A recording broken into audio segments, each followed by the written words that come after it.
Assalamualaikum warahmatullahi wabarakatuh. Selamat pagi anak-anak. Bagaimana keadaan kalian pagi ini? Semoga senantiasa sehat selalu. Pada perjumpaan kita yang pertama, selamat kalian telah menjadi kelas 6 sekarang, yang tadinya menjadi kelas 5. Kalian harus senantiasa rajin belajar, rajin membaca, karena pembelajaran pertama kita tidak bisa langsung bertatap muka. Kita belajar melalui media-media online dan kalian belajar di rumah. Nah, baiklah anak-anak, pada pertemuan yang pertama kita akan belajar pada buku tema, yaitu tema 1, subtema 1 pada pembelajaran 1, yaitu tentang tumbuhan sahabatku.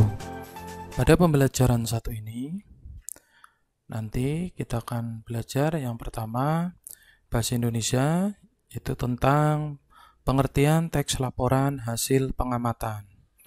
Yang kedua, kita akan belajar tentang IPA, yaitu perkembangbiakan tumbuhan secara generatif.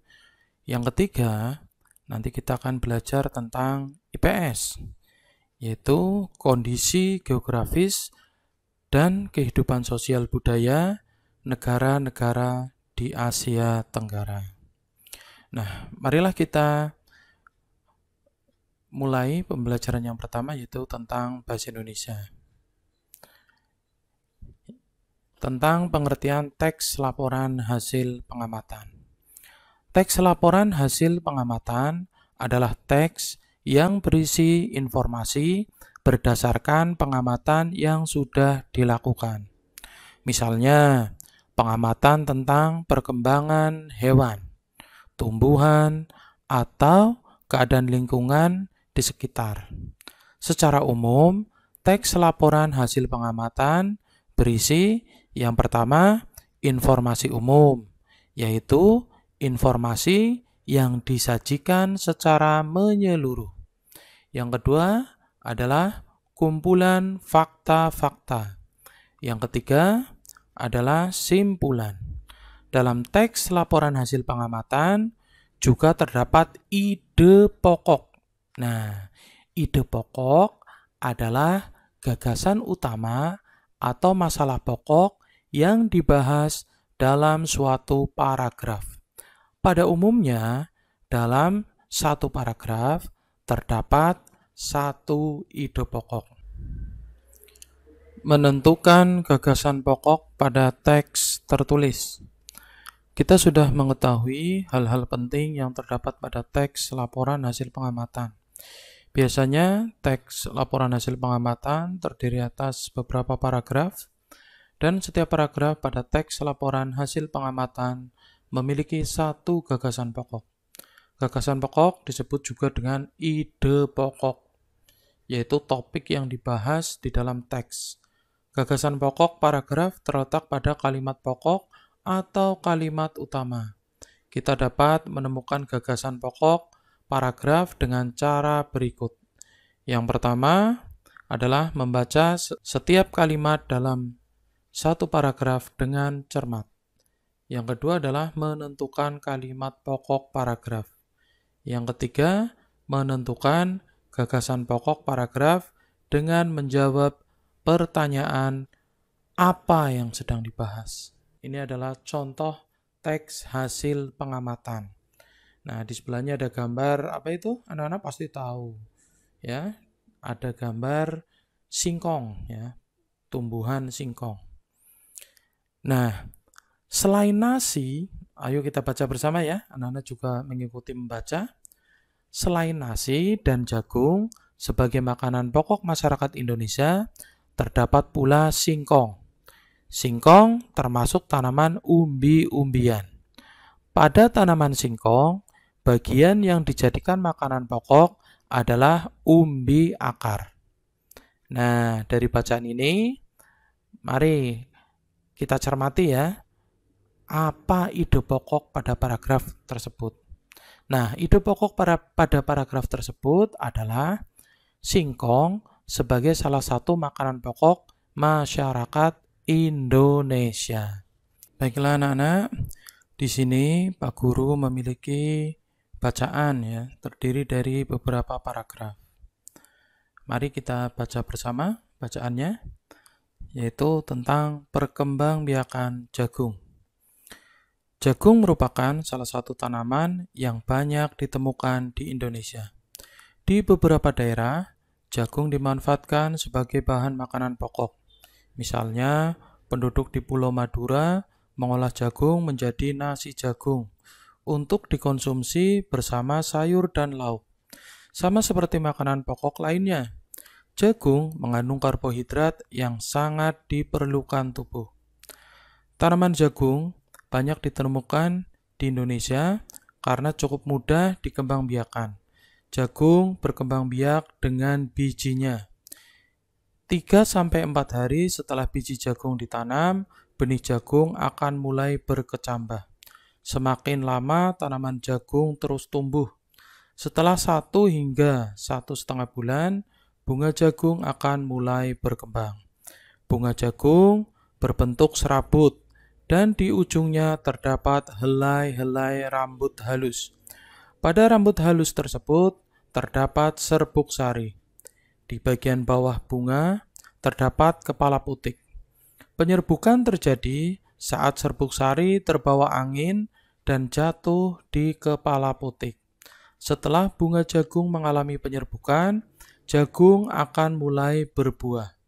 Jagung bisa dipanen 3-4 bulan setelah penanaman.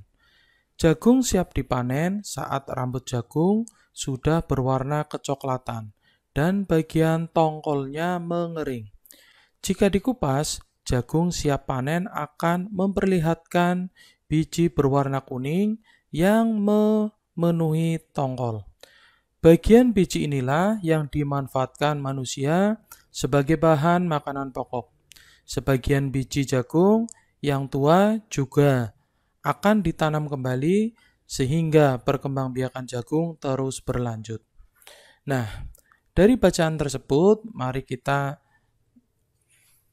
cari ide pokok dari bacaan tersebut. Coba kalian cari dulu ya. Nah, ide pokok pada paragraf yang pertama adalah jagung merupakan salah satu bahan makanan pokok. Nah, kita cari ya. Itu ide pokoknya ya. Jagung merupakan salah satu bahan makanan pokok. Kemudian pada paragraf yang kedua adalah jagung berkembang biak dengan biji. Nah, pada paragraf 2 ini menceritakan tentang bahwa jagung berkembang biak dengan bijinya. Terus selanjutnya, paragraf yang ketiga adalah proses pembuahan tanaman jagung dimulai dari penyerbukan. Pada paragraf yang ketiga. Yang ketiga ini ya. Kemudian pada paragraf yang keempat, ide pokoknya adalah ciri-ciri jagung siap dipanen. Nah, tadi itu adalah contoh bacaan dan mencari ide pokok pada suatu paragraf. Kita belajar tentang IPA, yaitu perkembangbiakan tumbuhan secara generatif. Salah satu ciri makhluk hidup adalah dapat berkembang biak. Berkembang biak berarti menghasilkan keturunan. Tumbuhan juga dapat berkembang biak. Salah satunya adalah dengan generatif. Nah, apa sih perkembangbiakan generatif? Nah, perkembangbiakan generatif adalah perkembangbiakan melalui peleburan sel kelamin jantan dan sel kelamin betina. Nah, tumbuhan memiliki alat perkembangbiakan berupa bunga. Pada umumnya, ya, bunga itu terdapat benang sari dan putik. Nah, di sebelah itu ada gambar bunga apa, anak-anak? Ada yang tahu ya? Itu namanya bunga sepatu. Nah, di bunga sepatu itu terdapat putik dan benang sari. Sel kelamin jantan itu terdapat pada benang sari dan sel kelamin betina terdapat pada putik. Nah, selain ada gambar bunga sepatu, ada juga gambar durian. Nah, durian itu juga berbunga ya. Tapi di sini Pak Guru tampilkan buahnya karena buah durian itu lezat ya. Nah, selain durian ada juga jeruk. Nah, berarti di sini jeruk, durian itu berkembang biak secara generatif. Anak-anak, kita sudah tahu bahwa alat perkembangbiakan secara generatif pada tumbuhan adalah bunga dan biji. Bagian bunga yang berperan dalam perkembangbiakan generatif adalah putik dan benang sari. Selain putik dan benang sari, bunga juga memiliki bagian-bagian lain.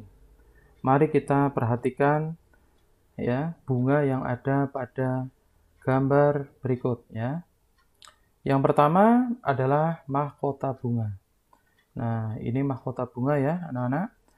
Mahkota bunga itu adalah bagian bunga yang mempunyai warna, bentuk, dan bau yang bermacam-macam.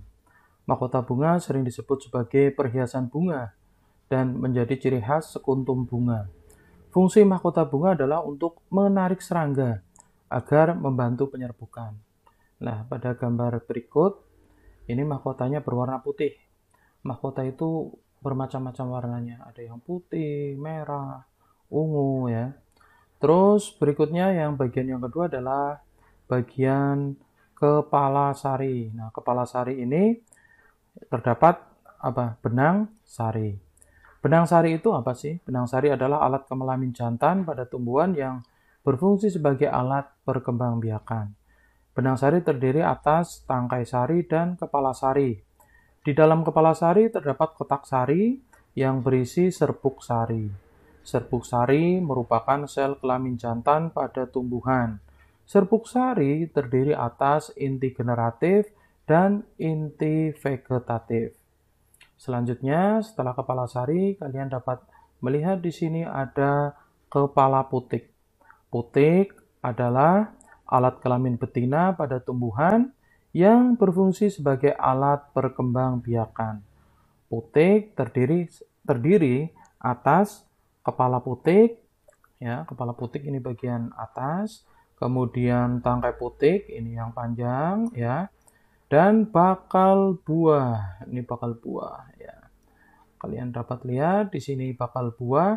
Nah, di dalam bakal buah terdapat bakal biji yang berisi sel kelamin betina atau sel telur. Kemudian bagian berikutnya adalah kelopak bunga. Ini pada umumnya kelopak bunga itu berwarna hijau ya. Ini warna hijau. Kelopak bunga adalah bagian yang membungkus mahkota bunga saat masih kuncup. Saat bunga mekar, kelopak bunga akan terbuka. Fungsi kelopak bunga adalah untuk melindungi bunga saat masih kuncup. Terus selanjutnya bagian berikutnya adalah tangkai bunga. Nah, tangkai bunga ini adalah bagian bunga yang melekat pada batang. Bagian pangkal tangkai bunga biasanya akan membesar, membentuk dasar bunga. Ya, membentuk dasar bunga. Tangkai bunga berfungsi sebagai penopang bunga. Nah, ini adalah bagian-bagian dari bunga. Setelah anak-anak mempelajari tentang bagian-bagian bunga, nah selanjutnya jenis-jenis bunga. Yang pertama, berdasarkan kelengkapan alat perkembangbiakan, bunga itu dibagi menjadi dua, yaitu bunga sempurna dan bunga tidak sempurna. Bunga sempurna yaitu yang memiliki benang sari dan putik dalam satu bunga. Contohnya adalah bunga apel dan bunga jeruk. Bunga tidak sempurna yaitu hanya memiliki benang sari saja atau putik saja dalam satu bunga. Contohnya adalah bunga melinjo dan bunga jagung. Nah, Terus yang berikutnya berdasarkan kelengkapan bagian-bagian bunga dibedakan menjadi dua, yaitu bunga lengkap dan bunga tidak lengkap. Bunga lengkap yaitu bunga yang mempunyai semua bagian-bagian bunga. Contohnya adalah bunga sepatu dan bunga mawar. Bunga tidak lengkap yaitu bunga yang tidak mempunyai semua bagian-bagian bunga. Contohnya adalah bunga kamboja dan bunga kelapa. Perkembangbiakan secara generatif, nah kalian dapat melihat ya, kalian cermati. Tadi perkembangbiakan secara generatif itu adalah meleburnya benang sari ke putik, yaitu disebut dengan penyerbukan. Nah, awalnya ini terjadi penyerbukan, yaitu jatuhnya serbuk sari pada kepala putik. Namanya penyerbukan. Setelah terjadi penyerbukan, dilanjutkan dengan pembuahan. Apa itu pembuahan? Pembuahan itu adalah bertemunya sel telur dengan serbuk sari. Nah, setelah sel telur bertemu dengan serbuk sari, maka kemudian ya, tadi terjadi pembuahan. Pembuahan itu akan tumbuh ya, tumbuh menjadi biji ya, menjadi biji dan buah. Nah, kalian kan bisa lihat kalau ada durian yang sudah berbunga, pasti besok akan berbuah. Kalau bunganya tidak rontok ya. Nah, kemudian setelah biji dan buah berkembang, nah biji itu, nah kalau kalian makan durian kan yang dimakan itu buahnya kan. Nah, bijinya itu kalau ditanam itu bisa tumbuh ya. Tumbuh yang pertama menjadi kecambah terlebih dahulu. Menjadi kecambah, kemudian tumbuh menjadi pohon yang kecil, tanaman yang kecil, kemudian kalau ditanam, dipupuk, sampai menjadi tumbuhan yang dewasa, kemudian durian itu akan bisa berbunga. Nah, seperti itu seterusnya. Nah, oleh karena itu, kalian harus rajin-rajinlah merawat tumbuhan, jenis-jenis penyerbukan pada tumbuhan. Kita sudah tahu bahwa perkembangbiakan generatif dimulai dari penyerbukan. Berdasarkan asal serbuk sarinya, penyerbukan dibedakan menjadi 4 jenis. Agar lebih paham, kita perhatikan penjelasan berikut ini. Yang pertama adalah penyerbukan sendiri, bahwa serbuk sari jatuh di kepala putik pada bunga yang sama. Yang kedua adalah penyerbukan tetangga, serbuk sari jatuh di kepala putik pada bunga yang lain, tetapi masih dalam satu pohon.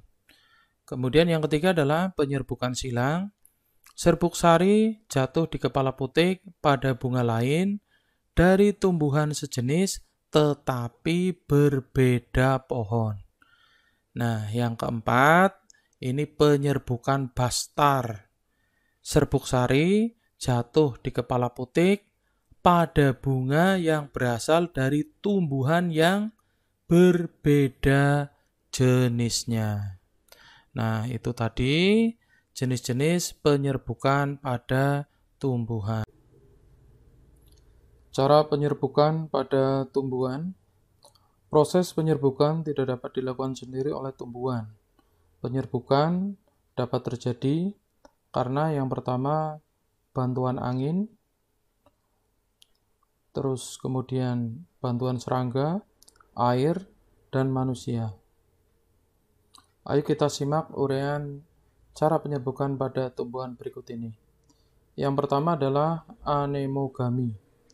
Anemogami merupakan penyerbukan dengan bantuan angin. Angin akan menerbangkan serbuk sari sehingga jatuh di kepala putik. Contoh tumbuhan yang penyerbukannya dibantu angin adalah padi dan jagung. Tumbuhan yang penyerbukannya dibantu oleh angin memiliki ciri-ciri sebagai berikut. Yang pertama, memiliki kepala sari yang besar. B. Memiliki serbuk sari yang ringan. C. Memiliki tangkai sari yang panjang. Dan D. Tidak memiliki mahkota bunga. Nah, yang kedua adalah penyerbukan entomogami. Nah, entomogami merupakan penyerbukan dengan bantuan serangga. Saat serangga menghisap nektar pada bunga, serbuk sari menempel pada tubuh serangga. Selanjutnya, serangga hinggap pada tumbuhan yang lain, sehingga serbuk sari yang menempel pada tubuhnya akan berjatuhan di kepala putik pada bunga yang lain. Contoh tumbuhan yang penyerbukannya dibantu oleh serangga adalah bunga matahari dan mawar. Bunga yang penyerbukannya dibantu oleh serangga memiliki ciri-ciri sebagai berikut. Yang pertama, memiliki mahkota bunga yang berwarna mencolok. Yang kedua, memiliki mahkota bunga yang besar. Yang ketiga, mengeluarkan bau yang harum. Yang keempat, menghasilkan nektar. Nah, terus yang ketiga, itu adalah penyerbukan antropogami. Antropogami merupakan penyerbukan dengan bantuan manusia. Penyerbukan dilakukan manusia karena letak benang sari dan putik tidak memungkinkan terjadi penyerbukan secara alami. Contoh tumbuhan yang penyerbukannya dibantu manusia adalah vanili dan anggrek. Tumbuhan yang penyerbukannya dibantu manusia memiliki ciri-ciri sebagai berikut. Yang A, memiliki serbuk sari dan kepala putik yang tidak terletak dalam satu bunga. B, memiliki kepala putik dalam kondisi tertutup. Yang C, memiliki serbuk sari yang sulit rontok. Nah, yang keempat, ini adalah penyerbukan yang dibantu oleh air atau disebut dengan hidrogami. Aliran air dapat menghanyutkan serbuk sari sehingga membuatnya menempel di kepala putik. Hidrogami biasanya terjadi pada tumbuhan air seperti hidrilla dan ganggang.